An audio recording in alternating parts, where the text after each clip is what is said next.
hear a motion to go back into regular board session? Ms. Hare, second, Ms. Lockwood, all in favor? Unanimous.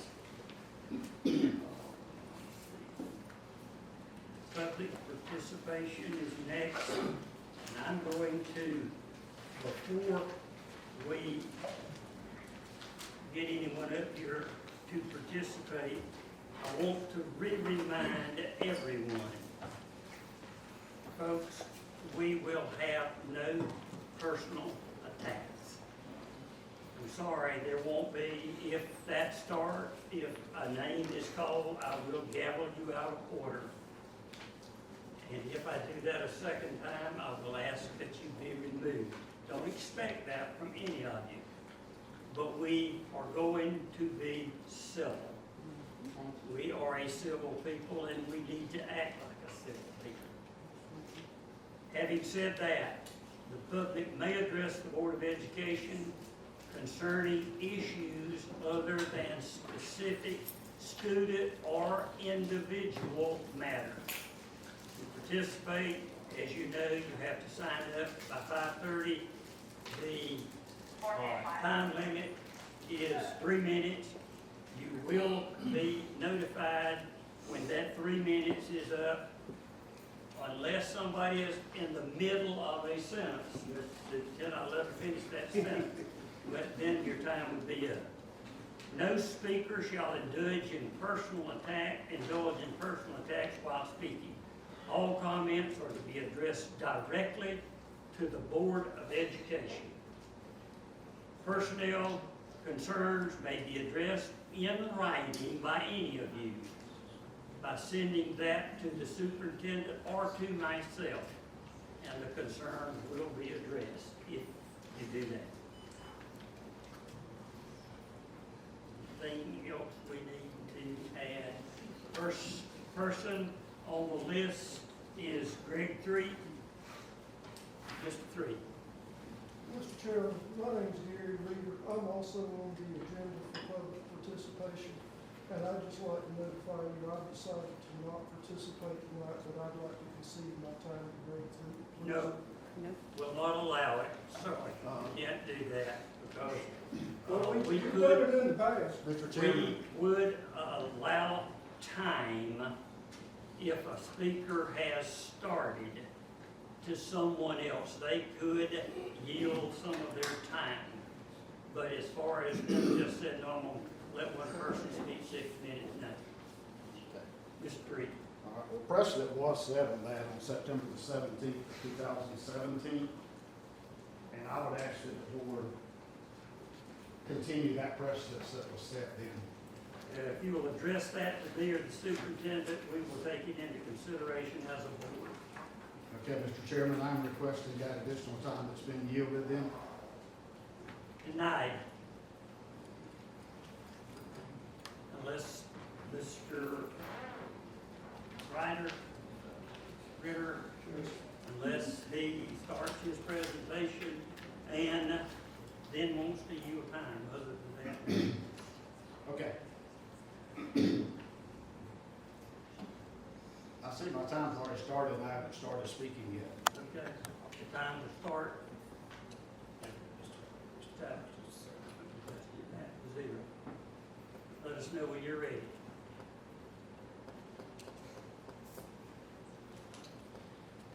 Presidential Medal of Freedom recipient Maya Angelou is quoted as saying, "When someone shows you who they are, believe them the first time."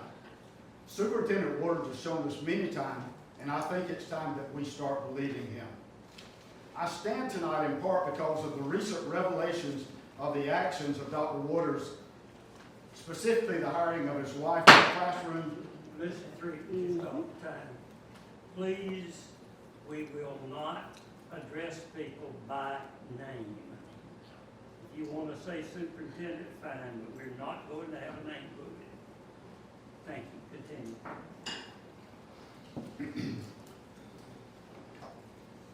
Of this hire for a classroom position when the certificate had been revoked, for recommending a state nepotism policy be adopted that would have prevented the said hiring only 2 weeks before the hire took place, the alteration of documents for an open records request, and most recently the signing off of pursuing lifetime and life-altering criminal charges against a 16-year-old autistic SPED student following a bus incident when the student has a well-documented medical condition.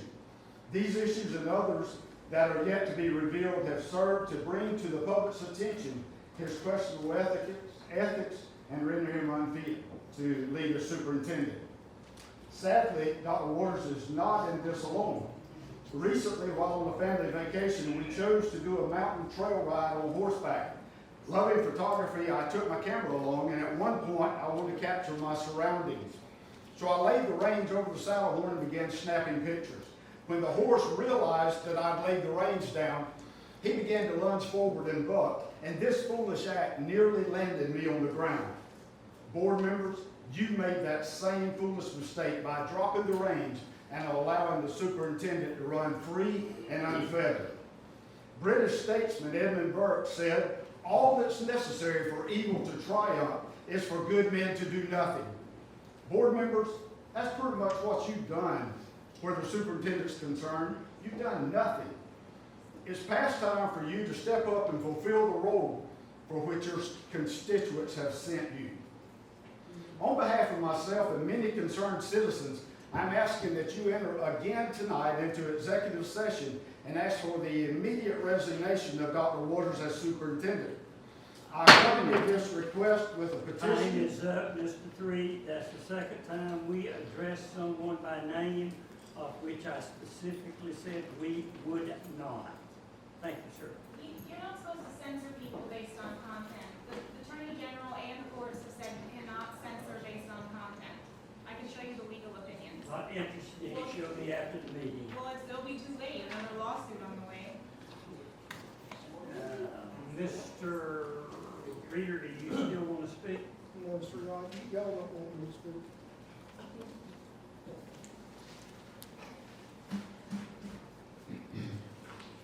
The next person on the list is Janie Richards. Mr. Chairman, I would like to present this petition to you, signed by 429 individuals in the county requesting the resignation of Dr. Waters.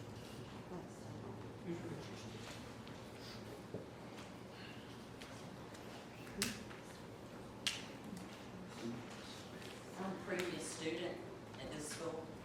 My children, previous students, the reason I left, I recently come back.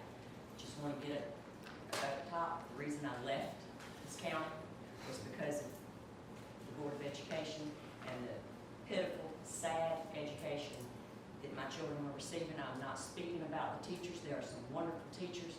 One teacher who's no longer here because she got fed up as well. Her name was Lisa Tyler. My child was in this school right here. She was in 7th grade before Miss Lisa Tyler said, "If you give me your lunch, Please and you refrain give me from your names, breaks, even though you I are will not teach my the child or teacher. your child to read." She gave up her time to teach my child to read in the 7th grade, something somebody should have long since helped me with. But, and I've learned from experience, the best way to predict the future is by studying the past, which is what brings me to this meeting. The superintendent has proven time and again he has no qualms about bending or breaking the rules in order to get what he wants, as was proven in the recent nepotism scandal. Special needs children in some cases, in many cases, my nephew being one of them, and my brother and my daughter, are ignored, neglected, and even punished for their special needs. I know more than one student that this has happened to. Superintendent seems to believe he doesn't need to make himself available to parents, as often he doesn't return calls in a timely manner, if at all. My niece called him time and time again last year. He has yet to return that phone call. Quite frankly, he should be ashamed of the way he handled the recent situation with the special needs child on the school bus, especially with his past, and I'll leave it at that. But somehow he now sits in judgment of a special needs child that has, like Mr. Three said, it was well documented. This child has had special needs his entire life. He's been ignored, hasn't been given the education that tax dollars pay for. And now he's gonna be punished because the superintendent, who found himself in a similar situation not too long ago, but was able to get himself out of it somehow. But this child's life is about to be ruined.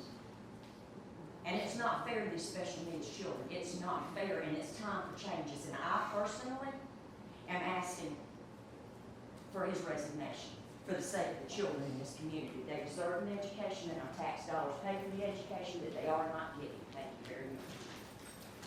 Madam Chair.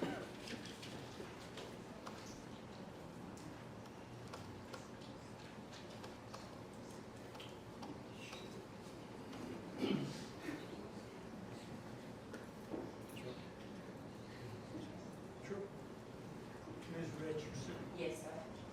based upon the concerns you have set forth, would you please put your concerns in writing, furnish me a copy of this and the superintendent? Yes, sir, I will, but will it be a waste of my time, as it has been a waste of my sister's time and my niece's time in begging Mr. Waters to call and contact her over my nephew, my great-nephew, who has an IEP. He also has doctor's notes, We'll need these things and he's been in ignored for years. writing. So am I gonna be wasting my time is my question. Put them in writing and send them to me, send the superintendent a copy of it. The board, I can assure you, will address your concerns. Okay, will they do something about it? Well, I can't say we will do what you do or do not want, but Because yes, this has the been board, going on I for think, 40 is pretty years. level-headed, and I do think that they will listen to what your concerns are, and I think And they see, have I to. think the parents, and grandparents and aunts and uncles, we need more than listening. We need action for these children, because these children are being failed. Okay, in this school system. we just need it in writing, Ms. Richardson, I appreciate that. I believe the next person on the list is Robert Hodgson.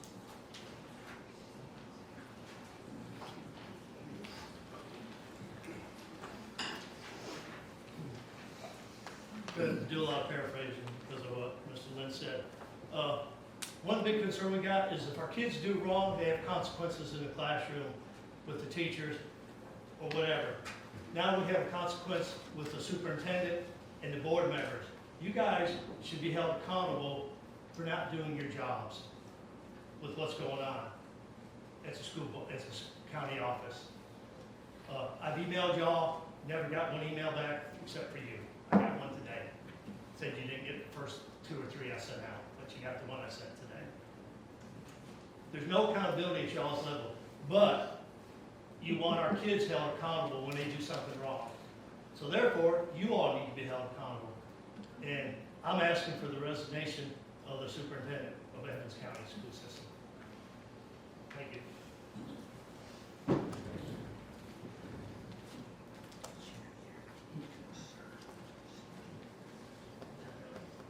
I forward my time to the next person speaking if they'd like it.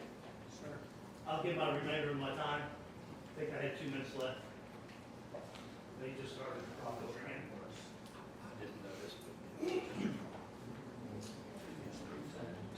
The next speaker is Neil Hammond, and Mr. Hammond, you will be allowed 5 minutes. Is that who you are yielding to, Mr. Hammond? Yeah, if you want to guess. I'm just trying to find out. Evans County Board of Education, thank you for letting me come tonight to have the opportunity to express my observations for tonight and past few months. I asked the Evans County Chamber of Commerce what people look at and what businesses look at to come to Evans County. The top 2 things were K-12 schools and a sense of community. People learn about our schools through local media. What is it that you want to see on the front page? What do you want to see on TV? What do you want to see on Facebook?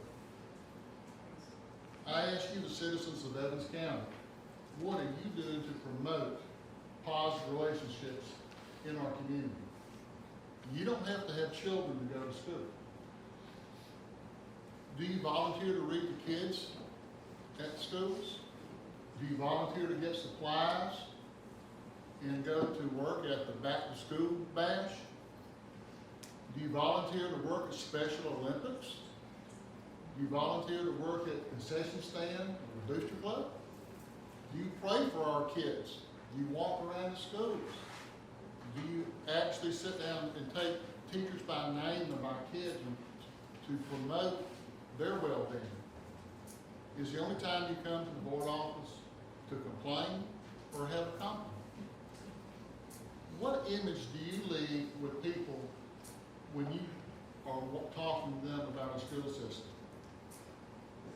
The Evans County school system has put many new things into place. Dual enrollment.